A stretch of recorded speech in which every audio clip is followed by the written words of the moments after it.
now you're back. Why are we back this time? We're here because former President Trump is on trial in New York. That's why we're here. On Monday and Tuesday of this week, his former attorney, Michael Cohen, delivered devastating testimony implicating former President Trump in a hush money payment scheme. His former attorney even had audio recordings of Trump talking about those payments. Trump in turn demands that every Republican official serve him like the incorrigible, degenerate, spoiled brat that he is, and use their positions to aid his criminal defense. That was Democratic Congresswoman Stacey Plaskett nicely summing up the purpose of Republicans' latest hearing led by Jim Jordan. And they held this weaponization of the government hearing in the Judiciary Committee to essentially run interference for Donald Trump and to push the idea that he's being treated so unfairly by the justice system and he shouldn't be held accountable for his alleged crimes because he's Trump, after all. And what we're seeing is pretty ironic because the allegation is that Biden has weaponized the federal government against Trump. No evidence of that. It seems like Trump just maybe violated the law a few times, so he's being held accountable for it. But they're, while making the allegation, actually weaponizing their positions of power and turning the House Republican Congressional Caucus into just an extension of Trump's campaign. And instead of using their time and their power in Congress to implement policies to benefit the lives of their constituents, then using that to go run on, instead, it's just these stunts aimed at convincing their constituents they're fighting for them by fighting for Trump. And the way they're fighting for Trump is pushing lies about him being this victim of a weaponized Department of Justice. And so it's a really strange situation, but we've seen so many of these hearings, and this is the latest one. We'll get to what probably prompted this particular House Judiciary weaponization hearing led by Jim Jordan, and it is the embodiment of a scary phenomenon right now in politics. But first, here's more from Democratic Congresswoman Stacey Plaskett. And then Fox's Maria Bartiromo and Steve Bannon himself have gotten into the act, and here they are. Why aren't you being louder about this? Why aren't I hearing anything from this committee? I had to just ask you about it, okay? Just let me be clear. Viewers are sick and tired of hearings. They're sick and tired of letters. They're sick and tired of hearing complaints. They want action. President Trump is in a trial all day long, every day in New York City. Where is this committee of weaponization, and what are you doing about it? I'm going to pause your viewing of this video super quickly to ask you to subscribe to the YouTube channel. Just click that subscribe button, and right next to it is the join button, so you can become a member to get the daily bonus show by clicking that join button. Back to the video. Here, I don't need to hear a backbencher. I'm sure you're a good guy, and I'm sure you're trying to do a lot, but it's not, as Maria Bartiromo says, and man, she lit him up. We all heard her. It's not enough to set up a committee just called the weaponization of the federal government. That's not doing it. We want action. And that's why we're here today.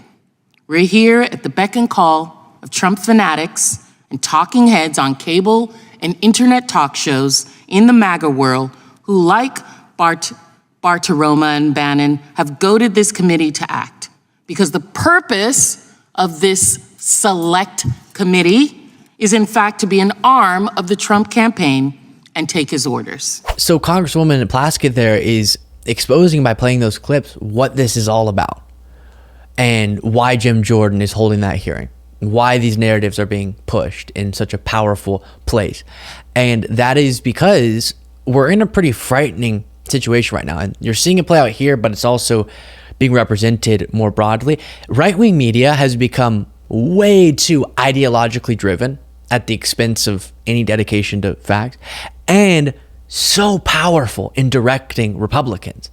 And this is a unique scenario where the power of some of these media outlets to tell elected Republicans what to do and to push them into more extreme positions is stunning and unfortunate. And that's what we're seeing here, where in right-wing media, people like Maria Bartiromo are publicly saying, you need to do more to help Trump, because for these figures, it's just about stoking up the audience, making them super angry and engaged. And so taking a more extreme position like Congress should start interfering with and intervening in the prosecutions of Trump, that's very exciting to the audience, but it doesn't mean anything. But then they push elected Republicans to hold these same positions.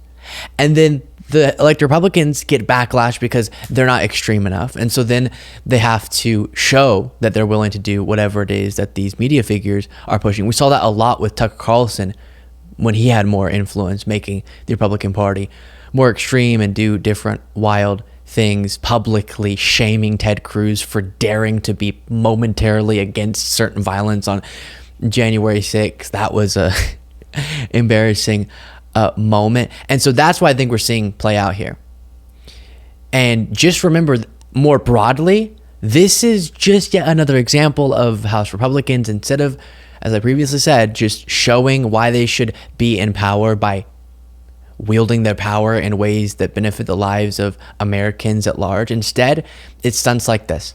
And it's hearing after hearing after hearing, where they're either going after Biden, trying to accuse him of everything under the sun despite there being no evidence, or Twitter files hearing, or something like this, just running interference for Donald Trump. And I will say, this also represents the undermining of the rule of law by Republicans, where they are, in service of Trump, abandoning any dedication to the rule of law, any dedication to the idea that no one's above the law.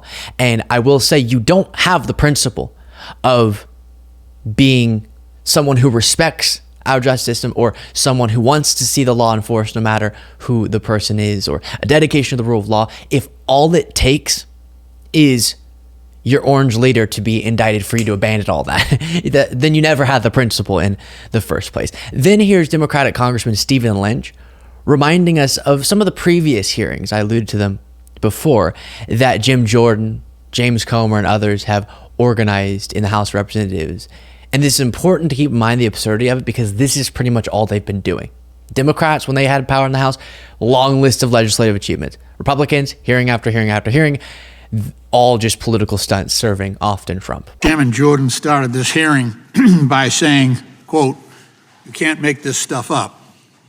But anyone who has followed this committee's hearings since the beginning knows that that's exactly what the Republican members are doing in this committee. We've been making this stuff up day after day and pushing out untruths from Jewish space lasers to the big lie. The big lie. Let's start with that one. The claim that Biden lost the election and Trump really won, in spite of the fact that Rudolph Giuliani and his crew brought 60 cases in 5 different states, lost every single case, even before Trump appointed judges. Lost every single case that they brought for lack of evidence. Some of these cases didn't even survive a motion to dismiss. There was just no evidence. And yet, my colleagues on the other side, including the chairman, Mr. Jordan, continue to push that big lie that Trump really won the election. And let's talk about Hunter Biden's laptop. We don't talk about that anymore. That was the smoking gun. That was the thing that was going to prove all these theories about wrongful conduct on the part of the president. And then there was Alexander Smirnov, who Chairman Jordan said he represents the most corroborating evidence that we have. The most corroborating evidence we have until he was arrested. He was indicted, then arrested. He's still in custody. Your star witness. Your star witness. This is baloney. And that pretty nicely emphasizes why this is so dang absurd. And one of the things that he pointed out that I think is really important to keep in mind too is, I think sometimes these MAGA Republicans are depending on people forgetting about the last hearing they did, the last investigation of this, that, or the other thing, because otherwise it really does seem crazy. And we have talked about reporting of James Comer when it comes to the impeachment inquiry, hoping that Jesus would come down to save him, to get him out of this investigation, because now he's just stuck after promising to impeach Biden but not finding anything. He doesn't know exactly what to do and where to go and how to conclude this dang thing. And so that is an example of what I'm referring to, which is you start some of these things. We're going to go get to the bottom of the weaponization of the federal government. We're going to get to the bottom of how Trump's being treated so poorly. We're going to get to the bottom of the criminality of President Joe Biden. We're going to get to the bottom about how the government interfered in the election by suppressing some Hunter Biden story. But then, and this is why the MAGA people in the media are upset, it never really leads anywhere. And so when you list them all back to back and point out where some of these investigations have gone, like Alexander Smirnov and the implosion of that evidence they thought that they had, then it really gets embarrassing. And so they kind of want you to forget that all that happened. Just focus on the one today and see, it's very official. We're in this congressional hearing room. We're talking about the weaponization of the government. You should take this seriously, but we obviously should not take it seriously. I'll leave it there. Let me know what you thought of all that in the comments.